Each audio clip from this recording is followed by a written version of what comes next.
Mira, delante de esta fuente se conocieron el hada Melusina y el caballero Remondín. Sí, en la fuente de Seth. Y allí ella le hizo prometer algo. Algo muy misterioso también. La famosa prohibición de las hadas del agua. ¿Qué prohibición fue aquella, Melusina? Si como esposa mortal me quieres tener, en mi baño el sábado no me debes ver.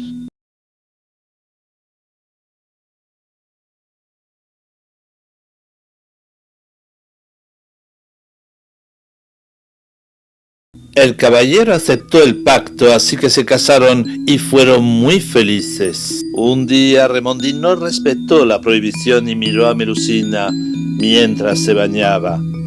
Pero no fue aquella traición que le hizo abandonar a Remondín, sino otra más terrible aún.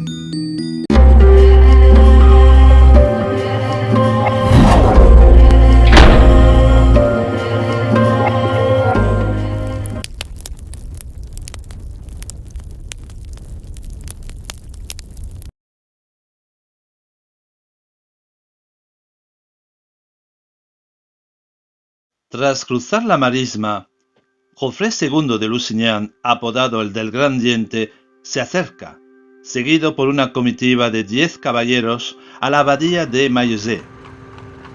Entre ellos, erguido por el honor caballeresco, pero sobre todo el deber fraterno, se halla su medio hermano Guillermo de Valence. A paso lento de corcel, desfilan delante del puerto de la abadía hasta detenerse unos instantes delante de los edificios de la hostelería.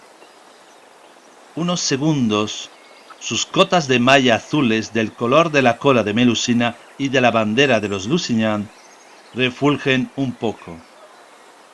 Fieles a la regla de San Benito, los monjes benedictinos acogen siempre a los peregrinos, bien sea gente prestigiosa o bien pobres de solemnidad. Eso sí, sin mezclarlos, alojándolos en hostelerías distintas, desde la más prestigiosa hasta la capellanilla. Pero Joffrey II, hijo de Joffrey I y de la misteriosa Eustaquia Chabot, no ha venido a pedir hospedaje a la abadía, sino a quemar su iglesia. Su hermano Fromont se ha hecho monje entre esa gente que él considera degenerada, y aquel ha entregado a la abadía parte de su herencia. A ello hay que sumar que el padre de Joffrey, el del Gran Diente, ya había estado de malas con esos monjes benedictinos que rechazaban ser sus vasallos. Tras haber saqueado la abadía, y no era la primera vez, el brutal Joffrey, el del Gran Diente, encierra a varios monjes en la iglesia, entre ellos a su piadoso hermano Fromont. Tras discutir con el abad, Joffrey, fuera de sí, prende fuego a la iglesia y los edificios conventuales, donde su hermano Fromont y el abad quedan atrapados. Justo antes, le han abandonado todos los caballeros, ya que no quieren colaborar con tamaño horror. Corría el año 1225 y las crónicas dicen que perecieron un centenar de monjes. A consecuencia de ese acto tan espantoso, Joffrey II es excomulgado. Era lo peor que le podía pasar a alguien y sobre todo a un caballero en aquella época. Una suerte de muerte civil o incluso peor. Más adelante, y tragándose su orgullo, el caballero irascible irá al Vaticano para implorar el perdón del Papa Gregorio IX. El pontífice se lo concede siempre y cuando reparase el daño y el caballero aceptara pagar una renta de reparación de más de 3.000 libras. Joffrey hace tanto y a marchas tan forzadas para ganarse de nuevo el cielo, que tras su defunción, los monjes construyen un cenotafio junto a una estatua en la misma iglesia de Maillezais.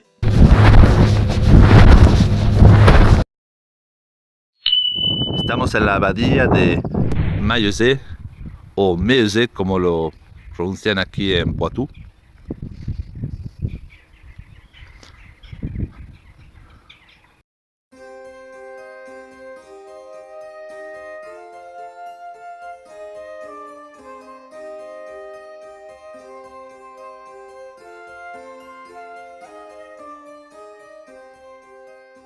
Geoffroy II, Geoffroy l'Agrandant, impresionante, ¿verdad? Uno de los hijos de Mélusine, que quemó esta abadía con su hermano Fromond dentro. Y aquello fue tremendo para Remondain, ya que fue cuando acusó a Mélusine de... ¡Ah, falsa serpiente! ¡Por Dios! Tú y tus hechos solo sois fantasmales. Jamás ninguno de los hijos que has engendrado llegará a ser una buena persona. Y entonces aquello desencadenó la partida definitiva de Mélusine, que salió volando por la ventana.